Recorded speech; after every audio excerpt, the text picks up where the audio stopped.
Pastor Apollo Kibuloy at sa kanyang mga kasama for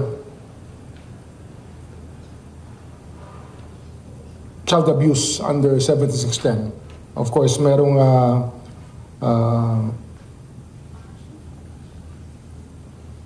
in relation to Republic Act 7610 at qualified trafficking.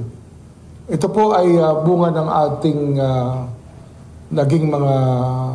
naging usapin ng lahat sa mga nakaraang na buwan, sapagkat laging pinag-uusapan ang issue ng extradition at napag-isip-isip po ng aming departamento na marahil tingnan muna natin ang ating sariling bakuran kung unang-una, Happy Women's Month. At tayo po'y nakikiisa sa pagkilala sa buwan na to bilang buwan ng kababaihan. At ngayon po ay meron kaming i-anunsyo lamang. Ang anunsyo po namin ay isasalang na ang kaso laban kay Pastor Apollo Kibuloy at sa kanyang mga kasama for child abuse under 7610. Of course, merong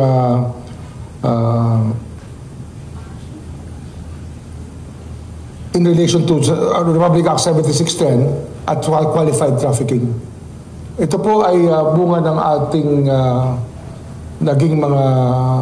naging usapin ng lahat sa mga nakaraang na buwan, sapagkat laging pinag-uusapan ang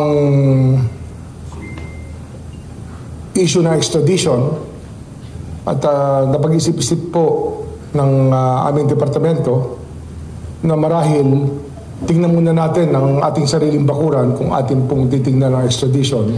At habang may kaso pa hong nakabinbin dito sa atin, sa aming luklukan dito sa ating departamento, ay marahil mabuti ng ating pag-aralan at desisyonan ng matuloy na. Kung matutuloy, ang anumang bagay na dapat desisyonan po ng departamento. Ang problema kasi nito, pagka nagkaroon na ng extradition at saka namin ipa-file ang kaso, baka sabihin na hinaharang namin na extradition. At mabuti na ho na magkaroon din ng hustisya, yung humihingi ng hustisya sapagkat napakatagal na panahon na po ito nangyari. Ang krimen po ay nangyari 10 years ago.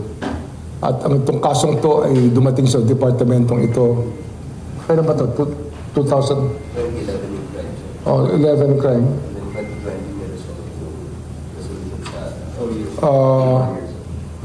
Yun, 4 years na po ito nakabinbin dito at yung isa't kalahating taon nga ay sa ilalim namin.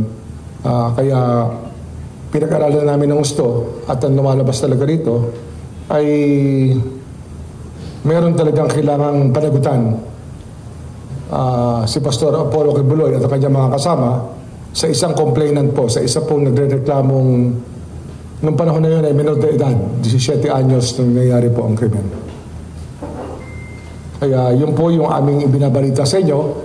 Ito po'y hindi madaling gawin. Marami kasing pag-aalinlangan ng tao, may kuro-kuro, pero sa amin po, trabaho po ay trabaho. At kailangan isalang na po ang kasong ito. Secretary, kailan po planong i-file ang kaso? Ganito yan, no? Ang order of things dito, no?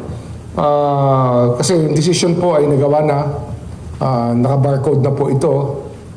Ang kailangan po ay dalhin muna ito sa Davao at utusan ang sabihin sa City Prosecutor ng Davao na i-file ang kaso at alinsunod dito dahil meron pong dalawang krimen na naganap dito. Yung isa pong krimen naman ay qualified trafficking na dapat naman i-file dito sa Pasig.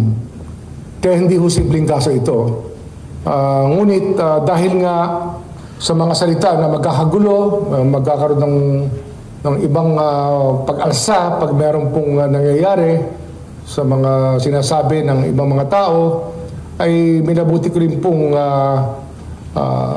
sulatan at mamaya pipirmahan ko ang sulat sa Korte Suprema, ngunit hindi pa pwede ipadala sapagkat ito'y pwede lang ipadala pag nakafile na ang kaso na ilipat sa Maynila ang kaso nitong rape in relation to 7610, bali sexual exploitation of minors at qualified trafficking.